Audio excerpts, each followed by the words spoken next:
Good morning बच्चों। आज हम लेसन स्टार्ट करने वाले हैं संसद, लोकसभा एवं राज्यसभा। संसद, जैसा कि आप सब जानते हो, हमने छोटी क्लासेस में भी पढ़ा है। किसी भी लोकतांत्रिक शासन व्यवस्था में सरकार के 3 अंग होते हैं: व्यवस्थापिका, कार्यपालिका और न्यायपालिका। ठीक है। तो भारत की व्यवस्थापिका को संसद कहा जाता है, जो राष्ट्रपति और 2 सदन से मिलकर बनती है। 2 सदन कौन से हैं? एक राज्यसभा उच्च सदन है और एक दूसरी है लोकसभा। सरकार के 3 अंग व्यवस्थापिका, कार्यपालिका और न्यायपालिका। जो व्यवस्थापिका है वो हमारी संसद होती है। संसद के अंदर 3 अंग होते हैं: राष्ट्रपति होता है, एक राज्यसभा और लोकसभा। ठीक है। तो किस प्रकार से हमारी संसद का गठन हुआ थी, इसको स्टार्टिंग से देखें तो 1892 के जो अधिनियम था उसके द्वारा गवर्नर जनरल की विधान परिषद में अधिकतम सदस्यों की जो संख्या थी वो थी 16। 1892 में जब निर्धारित किया गया था तो विधान परिषद के सदस्यों की संख्या 16 थी और 4 सदस्य अप्रत्यक्ष रूप से निर्वाचित करने की प्रक्रिया को शामिल किया गया था। ठीक है। 1892 का तो 1909 अधिनियम की बात करते हैं। हमने 11th क्लास में भी पढ़ा था 1909 अधिनियम, जिसने सांप्रदायिक निर्वाचन की शुरुआत हुई थी 1909 अधिनियम के द्वारा। तो इसमें सदस्यों की संख्या बढ़ा दी गई। शुरू में कम थी, 16 थी, जो बढ़ाकर अब 60 कर दी गई। ठीक है। और लेकिन साथ ही सांप्रदायिक निर्वाचन की शुरुआत हो गई, जिससे देश की एकता को खंडित करने का प्रयास किया गया। ये 1909 की बात है। फिर आया 1919 अधिनियम, जिसमें द्विसदनीय व्यवस्था की शुरुआत हुई थी 1919 अधिनियम के तहत। तो उसमें एक सदनीय जो विधान परिषद थी उसके स्थान पर द्विसदनीय व्यवस्था, एक राज्य परिषद और दूसरी विधान परिषद की शुरुआत हो गई। कब? 1919 में। फिर आता है 1935 अधिनियम। 1935 अधिनियम में भी लगभग वही प्रावधान थे जो 1919 के अंदर थे, लेकिन सदस्यों की जो संख्या थी वो काफ़ी बढ़ा दी गई थी और साथ ही अधिकार भी बढ़ा दिए गए थे। तो इस प्रकार से हमारे संसद का गठन चला आ रहा है और इन सब के बावजूद लोकतांत्रिक जो व्यवस्था थी वो खंडित थी। जो मतदाता थे वो सांप्रदायिक और व्यावसायिक आधार पर बटा हुआ था। केवल 15% लोग ही वोट डालते थे। मतदाताओं की संख्या संपत्ति के आधार पर बहुत सीमित थी। तो हमने पिछली क्लास में भी पढ़ा था कि ये तय था कि अन्य जातियों में ही बांट दिया गया था कि व्यावसायिक आधार पर कि कोई व्यक्ति कितना कमाता है, कितने उसकी इनकम है, कितनी आय है, उस आधार पर उसका वोट निर्धारित कर दिया गया था। तो गरीब जनता बहुत ज़्यादा थी तो उनको वोट डालने का भी अधिकार नहीं था। आप देखिए, केवल 15% लोग ही वोट डाल पाते थे, जो कि इकोनॉमिकली स्ट्रांग थे, जिनके पास पैसा बहुत हुआ करता था। और सबसे बड़ी बात, सांप्रदायिक आधार पर वोट को बांट दिया गया। मुसलमानों के लिए आय का जो वो लगाया गया था कि इतने कमाने वाले जो हैं उनको वोट डाल, वो मुसलमानों के लिए वो रुपए कम रखे गए, अन्य हिंदुओं के लिए अधिक। मतलब कहने का मतलब यह है कि एक प्रकार से देश की एकता अखंडता को खंडित करने का प्रयास किया गया। संसद के गठन के द्वारा अलोकतांत्रिक तत्वों को हटाया गया तथा लोकतांत्रिक व्यवस्थाओं को सुदृढ़ किया गया। अब नेक्स्ट हम पढ़ेंगे कि किस प्रकार से संसद का गठन होता है। तो इसके अंदर आप देखिए कि संसद का जो गठन है हमारे संविधान के अनुच्छेद 79 के द्वारा हुआ। और संसद सदस्य बनने के लिए योग्यता क्या होनी चाहिए? देखिए, सबसे पहली योग्यता, उसे भारत का नागरिक होना चाहिए। ठीक है। लोकसभा के लिए चुना जा रहा है तो न्यूनतम आयु 25 वर्ष और राज्यसभा के लिए 30 वर्ष। ठीक है। पागल या दिवालियापन ना हो, किसी भी लाभ के पद पर कार्यरत ना हो और कोई भी व्यक्ति अधिकतम 2 स्थानों से लोकसभा का चुनाव लड़ सकता है। और यदि वह दोनों स्थानों से निर्वाचित हो जाता है तो 1 महीने के अंदर अंदर उसको दूसरी जगह खाली करनी होती है। ठीक है। संसद मतलब सामान्य बातें हैं कि भारत का नागरिक हो, न्यूनतम आयु 30-25 वर्ष हो, पागल या दिवालिया, लाभ के पद पर कार्यरत ना हो। ठीक है। और 1 से अधिक स्थानों से चुनाव लड़ सकता है। दोनों स्थानों से अगर जीत जाता है तो एक इसको स्थान खाली करना होता है 1 महीने के अंदर अंदर। तो संसद सदस्य बनने के लिए कोई शैक्षणिक योग्यता निर्धारित नहीं की गई है कि जैसे हमारे सरपंच के चुनाव में कर दी गई थी। ठीक है। तो लेकिन संसद सदस्य बनने के लिए कोई शैक्षणिक योग्यता का निर्धारण नहीं किया गया है। ठीक है। नेक्स्ट है संसद के सत्र। सामान्य रूप से 3 सत्र होते हैं। बजट सत्र होता है जो फरवरी से मई तक चलता है। मानसून सत्र होता है, मानसून जो जुलाई से सितंबर। शीतकालीन सत्र जो नवंबर से दिसंबर तक। और सत्र बुलाने का अधिकार और सत्र अवसान यानी समाप्त करने का अधिकार किसके पास होता है? राष्ट्रपति के पास होता है। और विशेष परिस्थितियों में राष्ट्रपति कभी भी सत्र बुला सकते हैं। ठीक है, नेक्स्ट आता है गणपूर्ति यानी कि कोरम। गणपूर्ति से मतलब क्या होता है? गणपूर्ति से मतलब ये होता है कोरम कि वह न्यूनतम संख्या जो किसी भी कार्यवाही को मान्यता देने के लिए आवश्यक है। ठीक है, तो ये कितनी आवश्यक है कि वह न्यूनतम सदस्य संख्या जिनकी उपस्थिति से सदन की कार्यवाही को वैधानिकता प्राप्त होती है। तो ये संख्या कितनी है? 10%। कहने का मतलब अगर कुल लोकसभा में सदस्य कितने? 545, तो इनका 10% लोग कम से कम उपस्थित होने चाहिए। तो 545 का मतलब 55 सदस्य है। ऐसी राज्यसभा में 245 सदस्य हैं, तो कम से कम 25 सदस्य वहां मौजूद होंगे तो ही किसी भी कार्यवाही को मान्यता मिलेगी।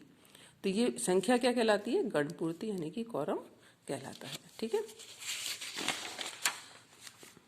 नेक्स्ट आता है आपका राज्यसभा का गठन। राज्यसभा का गठन कैसे होता है? राज्यसभा यानी कि राज्यों की सभा, हम पहले भी पढ़ चुके हैं कि हमारे देश के अंदर राज्यसभा के जो सदस्य होते हैं वो अलग अलग राज्यों से उनकी जनसंख्या के आधार पर चुनकर आते हैं। ठीक है, हमारे देश का सिस्टम अलग है। और ये राज्यसभा के जो सदस्य होते हैं ये अनुच्छेद 80 के अनुसार इनकी कुल सदस्य संख्या राज्यसभा में 250 होती है और इनमें से 12 सदस्य राष्ट्रपति के द्वारा मनोनीत किए जाते हैं। ठीक है, जो 12 सदस्य जो होते हैं वो शिक्षा के क्षेत्र में, खेल के क्षेत्र में, विज्ञान के क्षेत्र में, समाज सेवा के क्षेत्र में, उद्योग जगत में कहीं भी ये मतलब अपना विशिष्ट स्थान रखते हैं। तो ये 12 सदस्य जो राष्ट्रपति के द्वारा चुने जाते हैं ये वो सदस्य होते हैं जो अपने क्षेत्र के अंदर इनको पूर्ण योग्यता प्राप्त होती है और इसका लाभ संसद को मिल सके इसलिए इनको चुना जाता है। तो 250 में से 12 सदस्य जो होते हैं वो राष्ट्रपति के द्वारा चुने जाते हैं। ठीक है, विशेष इनको ज्ञान होता है और ये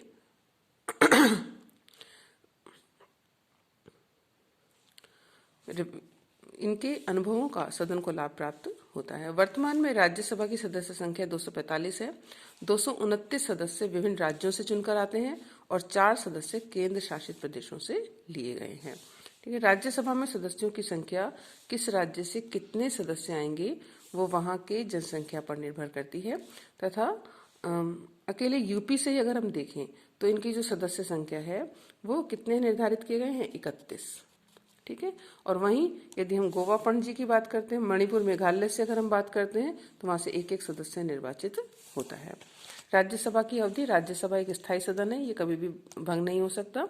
इनकी व्यवस्था इस प्रकार से की गई है कि हर 2 साल के अंदर 1/3 सदस्य नए निर्वाचित हो जाते हैं, इनका कार्यकाल पूरा हो जाता है और नए सदस्य आ जाते हैं। सामान्य रूप से राज्यसभा का जो कार्यकाल है वो 6 वर्ष निर्धारित किया गया है। ठीक है, नेक्स्ट आता है लोकसभा का गठन। लोकसभा में कुल सदस्य 545 हैं और राज्यों से 530 हैं, संघ शासित राज्यों से 13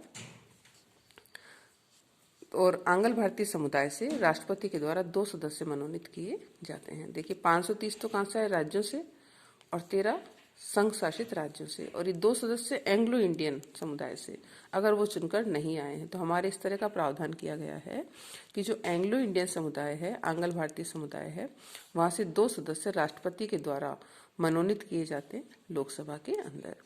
तो ये जो 2 सदस्य हैं ये आंग्ल भारतीय समुदाय मतलब ऐसे समुदाय जिनके मदर तो मतलब उसकी जो मदर है वो तो इंडियन है और जो फादर है वो इंग्लिश है, मतलब कि अंग्रेज थे।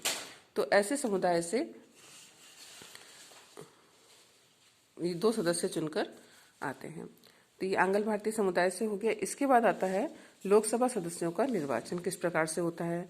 तो लोकसभा के जो सदस्य होते हैं वो मैंने आपको अभी बताया कि लोकसभा के जो सदस्य हैं उनकी योग्यता भी बताई थी आपको, कौन भारत का नागरिक होना चाहिए, ये सब बताया था अभी। तो लोकसभा के सदस्य जो होते हैं वो निर्वाचन के द्वारा चुने जाते हैं। जनता हमारे देश में वयस्क मताधिकार है, यानी कि प्रत्येक 18 वर्ष और उससे अधिक आयु के प्रत्येक व्यक्ति को वोट डालने का अधिकार है। ठीक है, तो जब चुनाव होते हैं तो मतदाता सूची में पंजीकरण होता है, जो नए लोग जोड़े जाते हैं और वो अपना वोट डालते हैं और जिस प्रत्याशी को सबसे अधिक वोट मिलता है वो विजयी घोषित कर दिया जाता है। ठीक है, और जिस राजनीतिक दल को सर्वाधिक स्थान प्राप्त होते हैं वो अपनी सरकार बनाता है, तो वह विजयी घोषित कर दिया जाता है। और लोकसभा में SC/ST के लिए सीटें निर्धारित हैं। लोकसभा का कार्यकाल 5 वर्ष का होता है। लोकसभा के अध्यक्ष और उपाध्यक्ष। लोकसभा जो अध्यक्ष हैं वो उसी दल से चुना जाता है जिसकी सरकार होती है, जिसका कि बहुमत होता है। सामान्य रूप से ये परंपरा है। और जो उपाध्यक्ष है वो विपक्षी दल का सामान्य रूप से चुना जाता है। उपाध्यक्ष सामान्य रूप से विपक्षी पार्टी का चुना जाता है और ये बाध्यता नहीं होती कि लोकसभा सदस्य संकल्प पारित करके अध्यक्ष को अपने पद से हटा सकते हैं, और लेकिन इसके लिए 14 दिन पूर्व में इनको सूचित करना पड़ता है। तो ये सामान्य सी बातें थी हमारे संसद की कि संसद का गठन कैसे होता है। संसद में 2 सदन है, लोकसभा है और राज्यसभा है। ठीक है।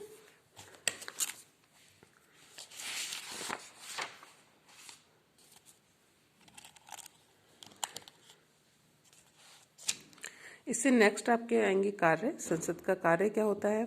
संसद के कार्य में सबसे पहले है विधि निर्माण, यानी कि कानून का निर्माण करना। ये सबसे प्रमुख कार्य हमारी संसद का होता है। ठीक है।